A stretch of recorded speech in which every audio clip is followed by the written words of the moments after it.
Good morning students. आज पाठ 4 का भाग 5वां है, क्योंकि पाठ 4 के 4 भाग हम पढ़ चुके हैं और 5वां भाग है अनेकार्थक शब्द।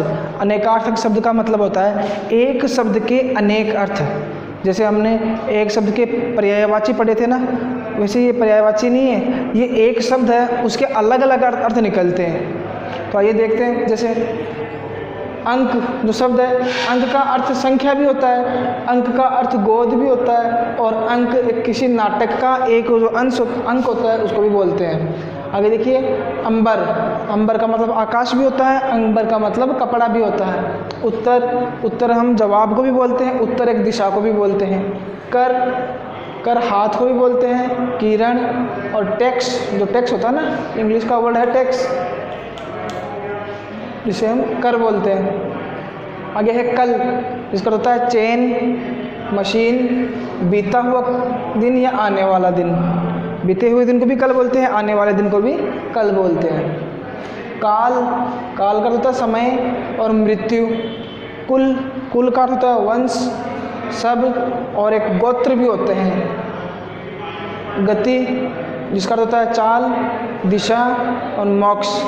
आगे है घट, घट का मतलब घड़ा भी होता है, घट का मतलब कम भी होता है, और घट का मतलब शरीर भी होता है।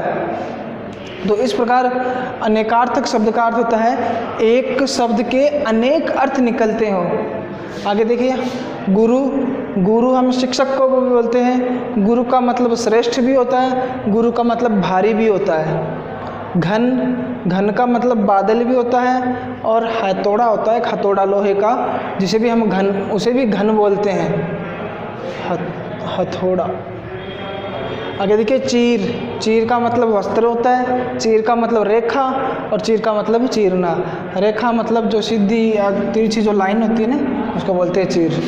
द्विज, द्विज का मतलब ब्राह्मण भी होता है, द्विज का मतलब चंद्रमा भी होता है, द्विज का मतलब पक्षी भी होता है, और द्विज का मतलब दांत भी होता है। अब देखिए, एक शब्द है द्विज, इसके चार अर्थ हो गए। द्विज, ब्राह्मणों को भी द्विज बोलते हैं, चंद्रमा को भी द्विज बोलते हैं, पक्षी को भी द्विज बोलते हैं, और दांत को भी द्विज बोलते हैं।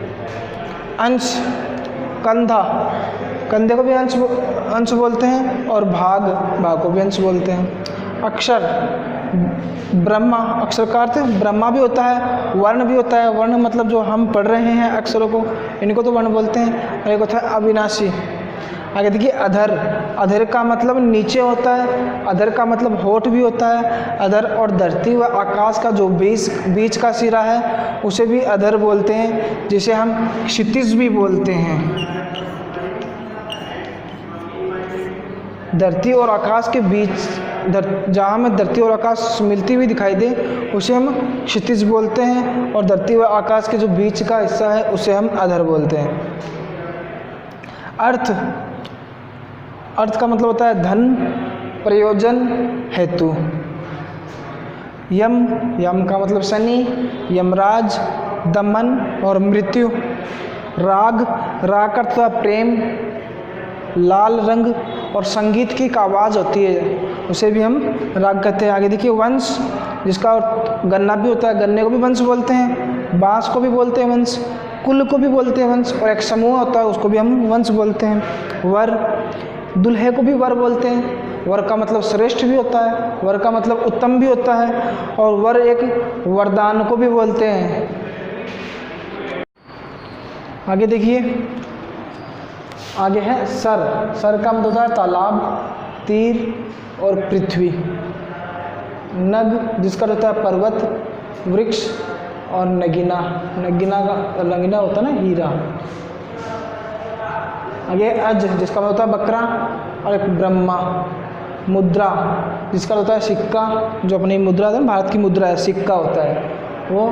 एक मुद्रा होता है मुहर, एक मुद्रा होता है बैठने की स्थिति, यानी कि हम किस स्थिति में बैठे हैं, उसको भी मुद्रा बोलते हैं। आगे है योग, जिसका एक अर्थ तो है जोड़, यानी कि जोड़ना, दूसरा अर्थ है मुक्ति, तीसरा अर्थ है उपाय। आगे है राशि, जिसका अर्थ है समूह है, राशि का अर्थ समूह है। एक अर्थ है रकम, एक होता है मेष, मकर इत्यादि राशियाँ होती है ना, वो राशियाँ, उनको भी हम राशि बोलते हैं।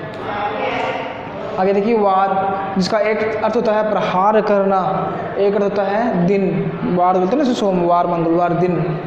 आगे साल, जिसका अर्थ होता है वर्ष, यानी कि 365 दिन का जो एक साल होता है उसका एक अर्थ होता है वर्ष, और एक होता है पेड़, एक पेड़ होता है जिसे भी साल बोलते हैं, कि पेड़ का नाम है साल। आगे देखिए जल, जिसका एक अर्थ होता है जलना, एक अर्थ होता है पानी। जाल, जिसका अर्थ होता है चाल, चाल का मतलब षड्यंत्र रचना, जाल रचना, षड्यंत्र रचना। एक अर्थ होता है मछली पकड़ने का या कोई पशु पक्षी पकड़ने का जो जाल होता है उसे भी जाल कहते हैं। आगे देखिए फल, जिसका अर्थ होता है नतीजा, फल यानी परिणाम, नतीजा, एक खाने की वस्तु होती है फल जो हम खाते हैं वो। आगे देखिए हार, हार ये है हार, जिसका अर्थ होता है माला, और एक हार बोलते हैं पराजय को, जो हार जाता है ना, पराजय हो जाता है। और एक होता है माला, जो गले में माला पहनते हैं उसको भी हार बोलते हैं, और जो पराजित हो जाता है उसे भी हार बोलते हैं। दल, सेना को भी दल बोलते हैं, पक्ष को भी दल बोलते हैं, और एक पेड़ का जो पत्ता होता है उसे भी दल बोलते हैं। आगे देखिए बाल, बाल सर के जो बाल होते हैं जिन्हें केश बोलते हैं, और एक बाल का होता है बच्चा। कनक, कनक का एक अर्थ होता है सोना, और कनक का दूसरा अर्थ होता है दतूरा, दतूरे को भी कनक बोलते हैं, सोना को भी कनक बोलते हैं। आम, आम का मतलब होता है सामान्य, जैसे हम बोलते हैं ना आम आदमी, यानी कि सामान्य आदमी, और एक आम फल होता है जो हम खाते हैं। आगे देखिए पट, पट का होता है दरवाज़ा, जो हमारा दरवाज़ा होता है उसे भी पट बोलते हैं, और जो हमारे वस्त्र होते हैं उसे भी पट बोलते हैं। आगे देखिए वर्ण, वर्ण का अक्षर होता है जो हम पढ़ रहे हैं, ये अक्षर ही तो है, ये जैसे मैं अक्षर है, तय अक्षर है, तो ये इनको हम वर्ण भी बोलते हैं, अक्षर भी बोलते हैं। और वर्ण का अर्थ होता है रंग, और एक वर्ण बोलते हैं जाति को।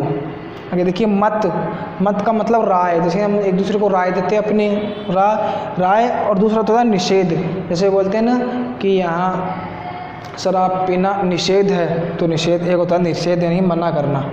ठीक है, तो ये हमारा पाठ 4 शब्द भंडार पूरा टॉपिक हो चुका है आज। और शब्द भंडार आपको पता है हिंदी भाषा में शब्दों का जो खजाना है वो भरा पड़ा है, बहुत सारे शब्द हैं हमारे, और कुछ शब्द हैं जो हम पढ़ते हैं इसके अंदर, जैसे 5 लाख के करीब शब्द हम पढ़ते हैं, लेकिन बहुत सारे शब्द ऐसे भी हैं जिन्हें हमने आज तक उन शब्दों को देखा भी नहीं है, पढ़ा भी नहीं है।